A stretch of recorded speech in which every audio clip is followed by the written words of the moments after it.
On va enchaîner avec la catégorie suivante, qui est la catégorie innovation produit, pour laquelle je demande à Claire Maurice, directrice intelligence économique et performance de Hopscotch, de me rejoindre.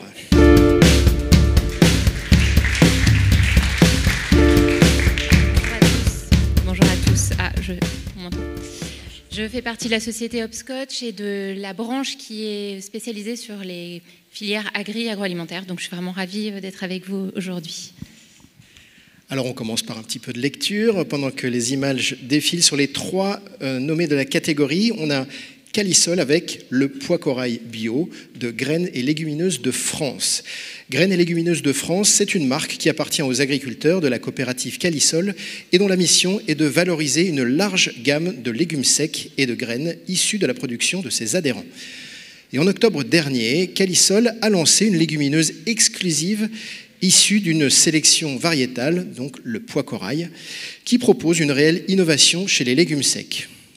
Ce pois cassé, il présente entre autres les mêmes caractéristiques organoleptiques et nutritionnelles et les mêmes propriétés technologiques que le pois cassé vert. Il apporte du coup à la fois la couleur et les protéines végétales, tient bien la cuisson et il convient particulièrement bien dans les assiettes des enfants en restauration collective pour leur faire consommer de la légumineuse avec une couleur appétissante. Les deuxièmes nommés de la catégorie sont les vignerons de Bertico-Gramont pour leur gamme à toute berzingue qui est issue de cépages méconnus et développés dans leur vignoble expérimental. Il a été créé en 2016 et cet observatoire à ciel ouvert, il s'inscrit dans une démarche de respect de l'environnement et permet aux vignerons de Bertico d'expérimenter l'implantation de nouveaux cépages qui ne sont pas issus de la région pour en sortir des cuvées uniques. Marcelan, Harry Arnoa, Vidocq en rouge, Floréal en blanc, de nombreux cépages s'y sont révélés en fonction de leur résistance au soleil du sud-ouest qui est toujours plus chaud. Du coup, les aventureux et les amoureux du bon vin n'ont plus qu'à foncer à toute berzingue pour déguster ces produits uniques et découvrir le plaisir de cépages peu connus pour des expériences inédites qui commencent dès le packaging, comme vous pouvez le voir, avec un packaging qui capte l'attention par son esthétique audacieuse et moderne et qui invite les consommateurs à une expérience justement inédite. Le troisième nommé de la catégorie, c'est Sodial pour sa brique XXL de yaourt Yoplait. En janvier 2024, Yoplait a lancé Yoplait en brique, son premier yaourt à verser dans une brique éco-conçue de 750 grammes et à consommer à la cuillère. Yoplait en brique propose ainsi une nouvelle façon de consommer du yaourt et répond aux principales attentes des consommateurs. L'attente environnementale avec une brique en carton recyclable éco-conçue et fabriquée avec 80% de matière végétale, un format qui utilise 4 fois moins de plastique comparé à l'ensemble des emballages et des emballages Yoplait et 50% d'emballage en moins comparé à 6 pots de yaourt chez Yoplait. Il y avait également donc une attente sur le goût avec cette fois-ci 9 recettes à la fois axées sur le plaisir et le bien-être et enfin une attente pouvoir d'achat avec une offre accessible pour répondre à la demande des familles dans un contexte d'inflation. Voilà, j'en ai terminé. Maintenant. Alors je vous dévoile le gagnant. Je vous expliquerai les raisons après parce que sinon vous allez tout de suite savoir quel est le gagnant. Donc je le dévoile. Ce sont les vignerons de Bertico-Gramont. Félicitations. J'invite donc les vignerons à nous rejoindre.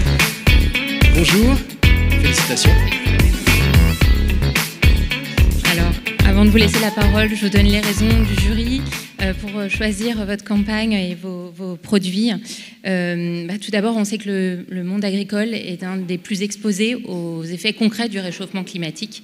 Et on sait qu'en termes de viticulture, les produits vont avoir un degré d'alcool avec le réchauffement des températures qui va être plus élevé. Donc là, vous proposez un produit qui va essayer de modérer le degré d'alcool, qui va répondre à des attentes des consommateurs dans un univers de déconsommation. On est dans une vraie tendance de déconsommation. Donc on voulait vraiment féliciter ce travail avec beaucoup d'audace sur l'étiquette, quelque chose de très innovant, audacieux. Bravo à vous. On a juste eu un regret au niveau du jury, c'est de ne pas pouvoir déguster votre produit. Merci. Bonjour à tous, merci beaucoup pour ce prix qui nous fait grandement plaisir parce que dans le milieu du vin, communiquer c'est quand même pas évident. Pour vous présenter rapidement qui nous sommes, parce qu'on n'est pas forcément très connus au niveau du vin. On pense souvent que le vin c'est les grands châteaux, mais c'est aussi des coopératives. Notre coopérative, elle est elle-même issue d'une fusion de 4 coopératives et on apporte nos vins dans des unions. Donc nous on est coopérateurs jusqu'au bout des ongles. Notre marque coopérative, elle est basée principalement dans le Lot-et-Garonne, mais on a également des vignes en Dordogne et en Gironde, où le contexte économique est extrêmement compliqué, notamment avec tous les rouges, nos Bordeaux rouges, nos Duras rouges souffrent énormément. Et ce n'était pas le cas en 2015 quand on a lancé cette démarche de vignoble expérimental. À l'époque, on pouvait dire que tout allait bien, mais quand tout va bien, il faut quand même arriver à se remettre en question. Donc on s'est demandé comment on pourrait s'adapter aux enjeux notamment du réchauffement climatique, mais aussi de la baisse des intrants phytosanitaires, puisqu'on a été épinglé pas mal de fois au niveau notamment de la télévision. On a quand même une grande sensibilité au niveau des viticulteurs qui sont depuis tout le temps en grande partie engagés dans des démarches sans CMR, sans cancérigènes, mutagènes, reprotoxiques ou agriculture biologique. Mais on s'est dit que la mission de la cave coopérative, c'était quand même d'expérimenter pour le compte de ses adhérents. On a une puissance de frappe qui est plus importante que nos 170 vignerons isolés. Donc pour ne pas partir tous azimuts, on s'est dit qu'il fallait qu'on expérimente. On avait 4 hectares de vignes sur la cave de Bertico et on s'est dit qu'il fallait qu'on se lance. Donc il y a plusieurs volets effectivement sur ce vignoble expérimental et notamment la partie évolution climatique avec aujourd'hui des cépages qui donnent de plus en plus d'alcool avec des étés plus chauds et des vendanges qui sont de plus en plus sèches et compliquées à gérer.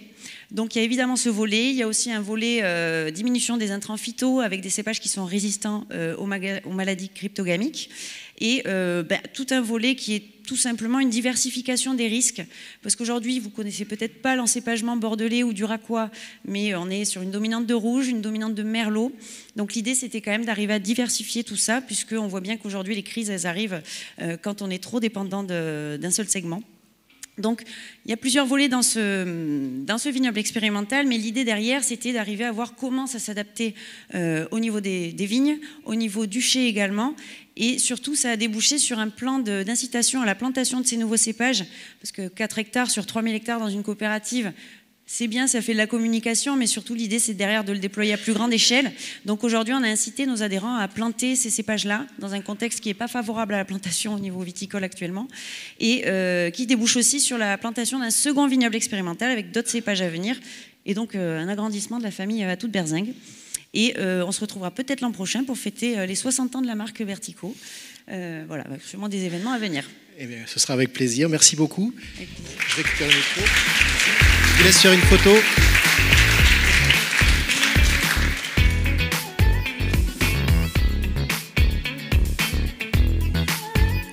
Et n'oubliez pas le passage au photocall en fond. Merci Claire.